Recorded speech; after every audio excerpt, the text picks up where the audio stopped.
Very good morning to all of you. Plus one commerce section के accountancy subject में आपका स्वागत है।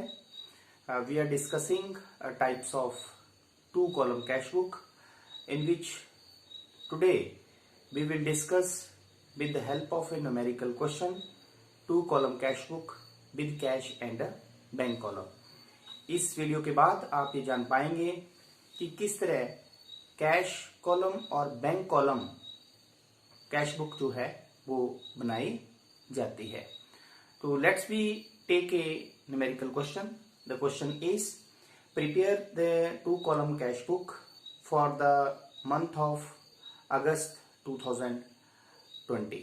So in the first transaction is on the 1st August 2020 we have given the opening balance of cash in hand and opening balance of cash at a bank. तो जैसा कि आपको two column cash book cash और bank column का format हमने आपको बताया है कि डेबिट साइड में भी इसके 5 कॉलम होते हैं और क्रेडिट साइड में भी इसके 5 कॉलम होते हैं। Date column, receipts column, ledger folio cash column और बैंक कॉलम। तो कैश कॉलम में नगद लेन देनों से संबंधित राशि और बैंक कॉलम में बैंक से संबंधित जो लेन देन होंगे वो राशि लिखी जाती है। तो जैसा कि क्वेश्चन में आपको 1st of August 2020 August 1st you have given the opening balance of cash as well as bank. तो जो कैश का ओपनिंग बैलेंस होता है और बैंक का ओपनिंग बैलेंस होता है उसे हम डेबिट साइड में टू ओपनिंग बैलेंस या टू बैलेंस ब्रॉट डाउन करके लिख सकते हैं। It is cash in hand 2800 और कैश एट बैंक जो है वो आपको दिया है 12,960। तो बैंक के केस में हमने पिछले वीडियो में आपको बताया था कि बैंक के केस में ये बैलेंस क्रेडिट भी हो सकता है जिसे हम बैंक ओवरड्राफ्ट कहते हैं। तो यदि क्वेश्चन में बैंक ओवरड्राफ्ट दिया है तो उसे हम क्रेडिट साइड में बाई बैलेंस ब्रॉट डाउन करके अमाउंट को बैंक कॉलम में लिखते हैं। The next transaction is on 6th of August bought goods by check. तो गुड्स खरीदी हमने 2020 अगस्त 6।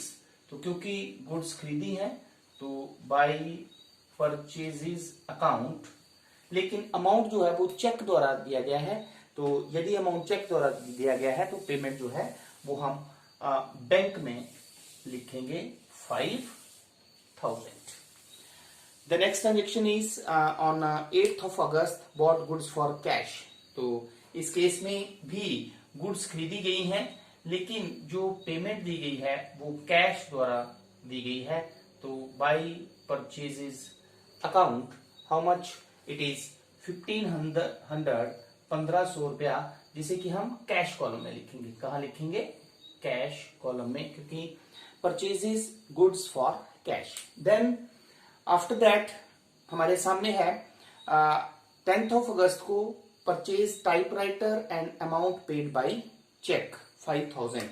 हमने टाइपराइटर खरीदा again 10th of August by typewriter, क्योंकि एसेट खरीदी है इसलिए एसेट का नाम आएगा बाय टाइपराइटर अकाउंट। और अमाउंट जो है क्योंकि चेक द्वारा दिया गया है इसलिए इसे हम बैंक कॉलम में लिखेंगे। It is 5,000। Okay, after that 14th of August paid trade expenses. तो अगेन पेमेंट की गई तो by trade expenses account how much it is paid in cash 105 रुपए। तो इसलिए हम इसे कैश कॉलम में लिखेंगे। After that 16th of August we have cash paid into bank 10,000। तो पिछले वीडियो में हमने आपको बताया था कि जब कैश बैंक में जमा किया जाता है और कैश बैंक से निकाला जाता है तो हमारे पास विपरीत प्रविष्टि, जिसे हम कॉन्ट्रा एंट्री कहते हैं, वो की जाती है। तो इसके लिए सबसे पहले ये यूजफुल रहता है कि आप इसकी जर्नल एंट्री रफ में कर लें। तो paid into cash paid into bank, तो इस केस में आपके पास जर्नल एंट्री जो होगी वो होगी bank account debit to cash account. कितना, 1000 रुपए से हमने जो है वो बैंक अकाउंट को डेबिट किया और कैश को क्रेडिट किया। अब इस लेन देन को हम जो है वो दो खाने वाली रोकड़ बही में कैसे लिखेंगे, तो डेबिट साइड में, क्योंकि ये ट्रांजेक्शन हमारे पास 16 अगस्त को हुई है, तो डेबिट साइड में आप लिखेंगे to cash account. Ledger folio में सी और अमाउंट जो है वो बैंक में लिखा जाएगा 1000। इसी तरह इस लेन देन को जब हम क्रेडिट साइड में लिखेंगे तो हम लिखेंगे बाई बैंक अकाउंट, हम लिखेंगे by bank account. Ledger folio में सी और अमाउंट जो है वो हम कैश कॉलम में लिखेंगे 1000। C mean contra entry. After that 18 अगस्त को ट्रांजेक्शन है, Ramesh who owned us ₹500 become insolvent and 50 पैसा in a rupee is received from him। तो रमेश जिससे हमने 500 रुपए लेना था उससे हमें 1 रुपए में से 50 पैसे मिले। तो 1 रुपए में से अगर 50 पैसे मिले तो इसका मतलब क्या हुआ कि 500 रुपए में से कितने मिले, 250 रुपया। ठीक है, तो टू रमेश 18 अगस्त को हमें ये कैश मिला है, तो टू रमेश अमाउंट इज 250, जिसे हम कैश में लिखेंगे। After that we have the transaction on 20 July received from Manohar 400 rupees. तो मनोहर से हमें कैश मिलता है, तो हम लिख लेंगे to Manohar how much it is 400। कितना अमाउंट मिलता है हमें मनोहर से, 400 रुपया। Next on 23 again we have cash withdrawn from bank. Bank से पैसे निकाले। तो हमने जैसे कि कल आपको बताया था कि जब हम कैश बैंक में जमा करते हैं और जब हम कैश बैंक से निकालते हैं ऑफिस यूज के लिए तो हमारे पास कॉन्ट्रा एंट्री होती है। इसके लिए सबसे पहले आप इसकी रोजनामचा प्रविष्टि रफ में कर लें। तो जब हम कैश बैंक से निकालेंगे तो क्योंकि cash real account debit what comes in, इसलिए हमारे पास जर्नल एंट्री हो जाएगी cash account debit to bank account. How much it is 400, 400 रुपए से। तो अब हम इसे जो है वो 2 कॉलम कैश बुक में कैसे लिखेंगे, इट इज ऑन 23। तो 23 तारीख को जब हम इसे डेबिट साइड में लिखेंगे तो हम लिखेंगे टू बैंक अकाउंट और लेजर फॉलियो में सी और अमाउंट जो है हम कैश वाले कॉलम में लिखेंगे 400।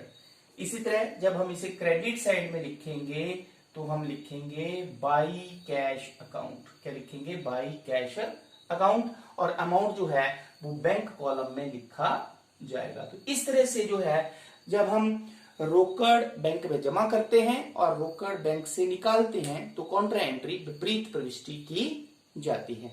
After that 24 August we have the cash paid to Ghanshyam. तो घनश्याम को हमने पेमेंट की है, तो 24 अगस्त को बाई घनश्याम, तो बाई घनश्याम क्योंकि कैश पेमेंट की है तो इसे हम कैश कॉलम में लिखेंगे 3000। ठीक है, sorry 300, it is 300। Then after that we have 25 August received from Hari and deposited into bank. तो 25 तारीख को हमें हरी से पैसे मिले, ठीक है, और उसे हमने बैंक में जमा कर दिया। तो टू हरी, लेकिन अमाउंट जो है उसे हम बैंक कॉलम में लिखेंगे क्योंकि amount the same date it is deposited into bank, इसे सेम डेट को बैंक में जमा कर दिया गया। देन इसके बाद हमारे पास 26 अगस्त को लेन देन जो है वो withdrew from bank for private use 300।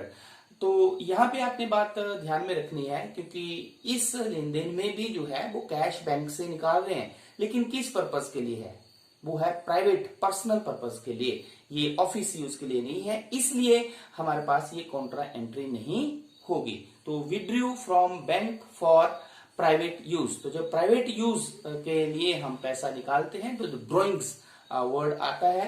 तो 26 अगस्त को हमारे पास आ जाएगा बाई ड्रॉइंग अकाउंट और अमाउंट जो है वो हम कहाँ लिखेंगे, बैंक में लिखेंगे, क्योंकि बैंक से हमने ये पैसा निकाला है। ठीक है। Then after that sold goods for cash 227, 27 तारीख को हमने गुड्स बेची है, तो अमाउंट हमें कैश में मिला है। हाउ मच इट इज 200, इसलिए हम इसे अमाउंट वाले कैश वाले कॉलम में लिखेंगे। After that sold goods for cash and amount received by cheque ₹9,000 28 को, तो इस केस में भी हमने गुड्स बेची है और अमाउंट जो है हमें चेक द्वारा मिला है। लेकिन इस केस में चेक जो है, मैंने आपको बताया था कि हमारे पास दो तरह का होता है, बियरर चेक और क्रॉस्ड चेक। तो क्रॉस्ड चेक जो है वो उसी टाइम बैंक में जमा होता है, लेकिन बियरर चेक जो है वो उसे आप कैश के रूप में मानते हैं। इसलिए हम ये अमाउंट जो है 9,000 जो है वो इसे हम कैश वाले कॉलम में लिखेंगे। यह बात आपने ध्यान में रखनी है।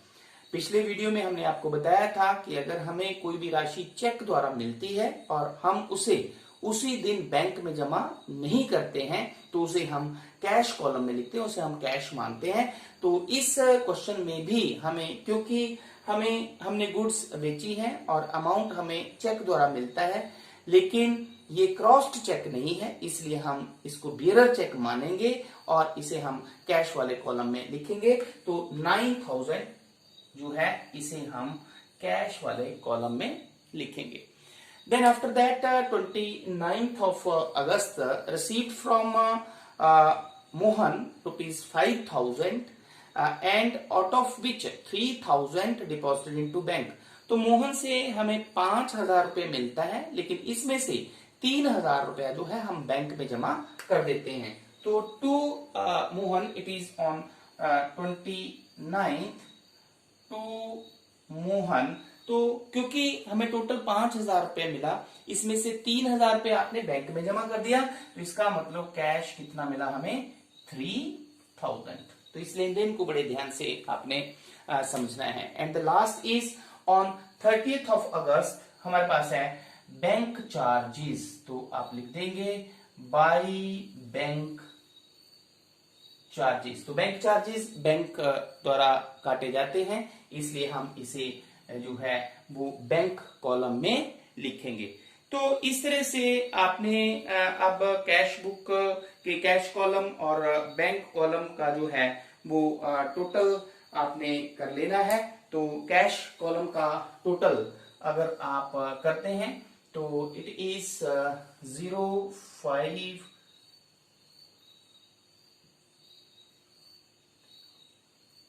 15,050। How much it is 15,050। उसी तरह बैंक कॉलम का डेबिट साइड का टोटल आप कर लें। It is 0, 6, then 9, it is 18,960। Then अब हम कैश के क्रेडिट साइड का टोटल जो है हम करते हैं। तो ये टोटल आप कर लें। How much it is we have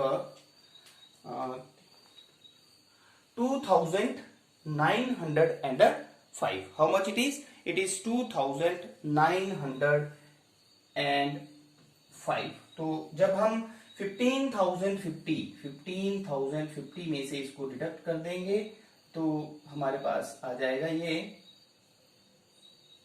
12,145, जिसे आप last date of month means 31st of August by balance carry down 12,145, both the sides equal 15,050। और बैंक कॉलम का क्रेडिट साइड का टोटल अगर आप करें तो 5 + 5 10,705। तो 18,960 में से जब आप 10,705 को डिडक्ट करेंगे तो ये हमारे पास आ जाएगा 8,255, जिसे आप बैंक कॉलम में लिखेंगे 8,255। Again this total is 18,960। अब इस बैलेंस को हम first day of next month after August we have September 1st to balance brought down to cash 12,145 and bank 8,255. So this is two column cash book, cash with bank column. तो आज की इस video के माध्यम से आपने ये जाना सीखा कि किस तरह से हम कैश संबंधित और बैंक संबंधित लेन देनों को two column cash book with cash and bank में रिकॉर्ड करते हैं। तो आई होप ये कंसेप्ट आपको अच्छी तरह से समझ में आ गया होगा। Thank you very much.